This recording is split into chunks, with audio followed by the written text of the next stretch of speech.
की बात है। मैं तो ये कहूँगा, मैं एक छोटा सा कवि हूँ कि महंगाई की मार से साहेब जी भले मुश्किल कह दिया। अच्छा। महंगाई की मार से साहेब जी भले मुश्किल कह दिया, लेकिन हमका फोकट वाला 5 किलो राशन दे दिया। अच्छा, फोकट वाला रहे बतावत रघु हमका कोटे दरवा डाटा था। दशा क्या है, हमारे स्वाभिमान पे यहाँ चाहती है। जहाँ फ्री की बात होती है वहाँ आपका स्वाभिमान खत्म हो जाता है। ये देश भारत है, यहाँ हमने स्वाभिमान के लिए सर कटाया हमारे बुजुर्गों ने, पुरखों ने। बिल्कुल बिल्कुल। तो आप फ्री का हमें देके हमें कमजोर कर रहे हैं। हमें काम तो दीजिए, विकलांग मत कीजिए। उसी पे मैंने व्यंग किया है कि रहे बतावत रघु हमका कोटे दरवा डाटा था। लिखा पढ़ी में 5 है, मुल 4 किलो तो बांटता है। 1 किलो खा जाता है, 1 किलो खा जाते हैं, 4 किलो ठहरता है। देते हैं। लिखा पढ़ी में 5 है, मुल 4 किलो तो बांटत है। उनसे कहे भिखारी देखा दिन भर दौड़ लगावत है। हमारी छड़ी हो गई। उनसे कहे भिखारी देखा दिन भर दौड़ लगावत है। कोटे दरवा अच्छा बा, बस कबो कबो गरियावत है। हमारे ऊपर गाली गलौज तू चाहे जितना कह लिया, लेकिन हमका फोकट वाला 5 किलो राशन दे दिया। लेकिन हमका फोकट वाला 5 किलो राशन दे दिया। देखिए, महंगाई कंट्रोल होना बेहद आवश्यक जी। मानते हैं कि महंगाई बिल्कुल है, बेतहाशा है। विशेषकर बेरोजगारी भी है। बेरोजगारी पे एक आध कविता सुना दीजिए।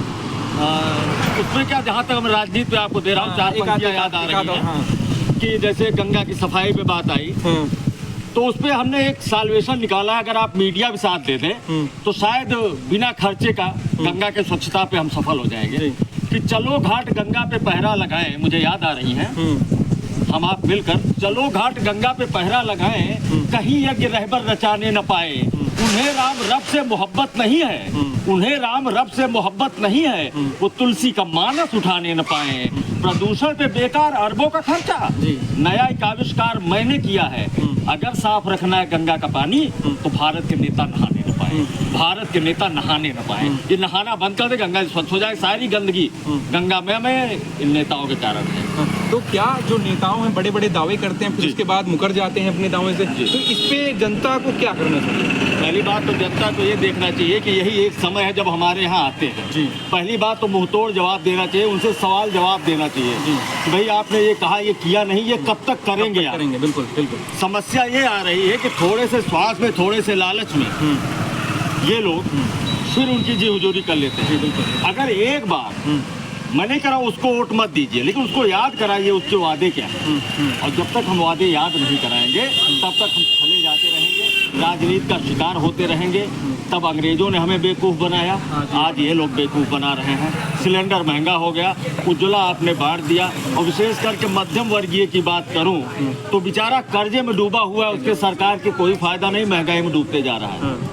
न उसे राशन मिल रहा है, न आवास मिल रहा है, बैंक के लोन चढ़े हुए हैं, नोटिस आ रही है, आरसी कट रही है, जगह जगह दौड़ रहा है, भाषणबाजी नेताओं की चल रही है। लेकिन मध्यम वर्गीय, विशेष करके मध्यम वर्गीय बहुत दयनीय दशा में हो चुका है इस समय। तो क्या जैसे बेरोजगारी के लेकर बात होती है कि युवा बेरोजगार टहल रहे हैं, मोदी जी बड़े बड़े दावे करते हैं कि स्वरोजगार उत्पन्न करो, और बोलते हैं जब रोजगार नहीं मिले पकौड़े तलो, तो उस पर आपके क्या कहना चाहते हैं? नहीं, पकौड़े देखिए, ये कोई जरूरी नहीं है कि मोदी जी ने चाय बेचा तो प्रधानमंत्री बन गए, तो हर चाय वाला प्रधानमंत्री बन जाएगा।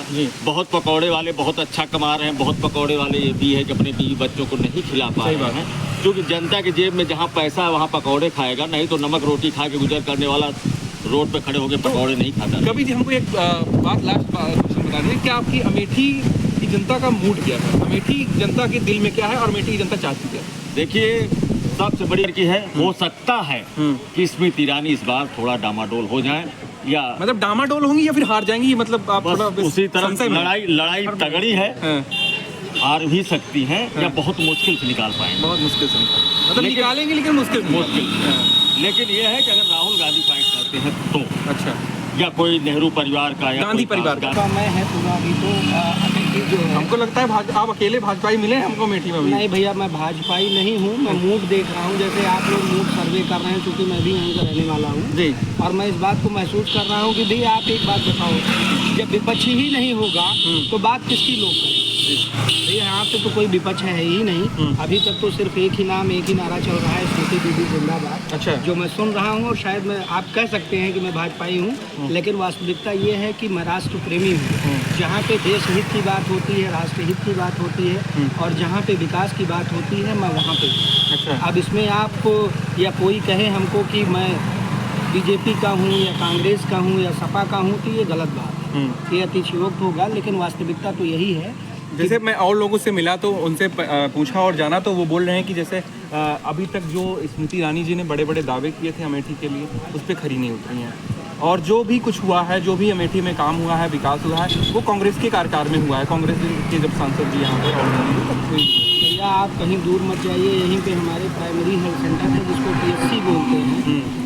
यहाँ पे पिछले 2014 के पहले की जो स्थिति थी, यहाँ पे डॉक्टर और यहाँ पे एक सिस्टर रहा करती थी जो कि मैटरनिटी का वर्क देखती थी, और वो उनके द्वारा ही लोगों को दवाइयाँ या उनका सहयोग किया जाता था।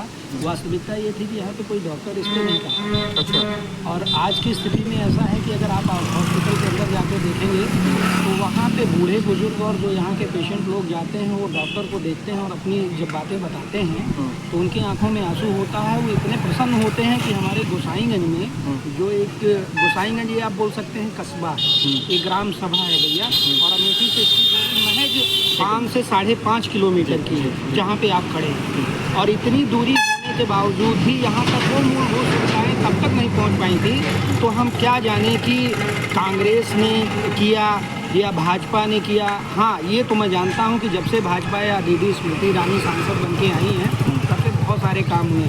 आप जिस रास्ते को देख रहे हैं, ये गड्ढे से भरी हुई रोड थी, और आज की स्थिति में यहाँ पे आप चलेंगे तो शायद आपके पेट का पानी भी नहीं चलता। जैसे जो हमेशा से बड़े बड़े दावे होते हैं, स्मृति ईरानी जी जो है अपने सर पे सिलेंडर लेके घूमती थी, और आज सिलेंडर के दाम आसमान छू रहे हैं, जो जनता यहाँ की बता रही है। चीनी के का सबसे बड़ा मुद्दा था, चीनी ने उन्होंने बोला था कि 17 रुपये 18 रुपये जो भी था वो हो जाएगा। लेकिन उसके बाद जब वो आई, मतलब अपने कार्यकाल में आई और अमेठी की जनता के बीच में आई, तो फिर वो नज़र नहीं आया। वो जो दावे किए तो उस पर खरी नहीं उतरी। भैया देखिए, नेता और राजनेता ये ठग नेता होते हैं कि लोग लुभाने वादे करके, जैसे चीनी का रेट इन्होंने बताया या महंगाई की आपने बात की, जब इनका चुनाव जब भाजपा सरकार में नहीं थी तो शायद महंगाई को लेकर के ही ये आगे बढ़ी थी।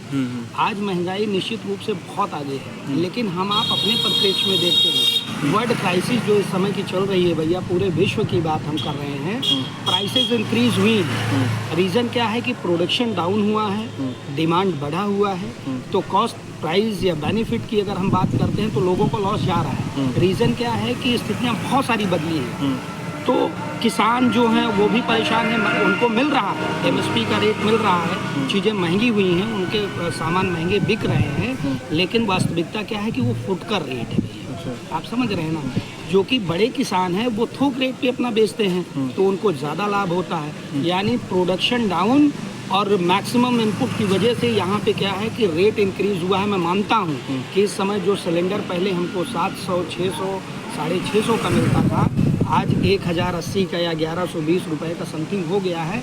आम जनमानस परेशान है, निश्चित रूप से परेशान है, और सरकार को इस पे ध्यान देने की ज़रूरत है। रही बात दीदी स्मृति ईरानी की कि यहाँ पे आई, उन्होंने वादे किए, तो अमेठी में ऐसा नहीं है कि उन्होंने अपने सारे पूरे वादे कर दिए या अमेठी को उन्होंने सेटिस्फैक्शन दे दिया, जो भी उन्होंने कहा था पूरा कर दिया। अभी बहुत सारे ऐसे काम हैं अमेठी में करने के लिए जो उनको करना पड़ेगा। अगर जनता ने अब की बार उनको पुनः चुना तो उनसे उम्मीद यही करेगा कि वो अपने वादों को पूरा करें। अगर वो नहीं करती हैं तो हमारे जनमानस के पास एक ही अधिकार होता है कि आने वाले 5 सभा में, लोकसभा या विधानसभा के चुनाव में हम अपना प्रत्याशी बदल सकते हैं। अच्छा। और अगर बार बार यही वादे होते रहे कि महंगाई को हम कम कर देंगे, या महंगाई नहीं वो कम कर पाए, या और भी व्यवस्थाएं हैं जो जनमानस तक नहीं पहुंच पाई, लोगों की समस्याएं दूर नहीं हुई, तो निश्चित रूप से हमारा प्रत्याशी बदल जाएगा। इसमें कोई परमानेंटली सीट उनके लिए कोई फिक्स नहीं है। चलिए, बहुत बहुत धन्यवाद। क्या कहना चाहेंगे, क्या मूड है इस बार अमेठी का? अमेठी का मूड, इधर आ जाइए। क्या कहता है अमेठी का मूड? अमेठी का मूड, अमेठी का हर व्यक्ति बताएगा क्या होगा। नहीं तो आप भी बता दीजिए। हम क्या बता देंगे। क्या अमेठी का क्या मतलब है माहौल इस बार? जनता किसको लाइक कर रही है, जनता किसको चाह रही, स्मृति ईरानी या फिर राहुल गांधी? देखो, विरोध दोनों का होता है, अच्छा, होता है। सपोर्ट दोनों का है। और आप थोड़ा हमको बैलेंस बना के चल रहे हैं, हमको ऐसा लग रहा है दोनों तरफ। दरअसल ये पता चला है 2 दिन पहले हाँ कि अमेठी में बसपा प्रत्याशी भी घोषित हो चुका है, जी। रवि प्रकाश मौर्य जी आ रहे हैं। क्या आप वहाँ पे जाने वाले हैं क्या उस तरफ? नहीं, हाँ।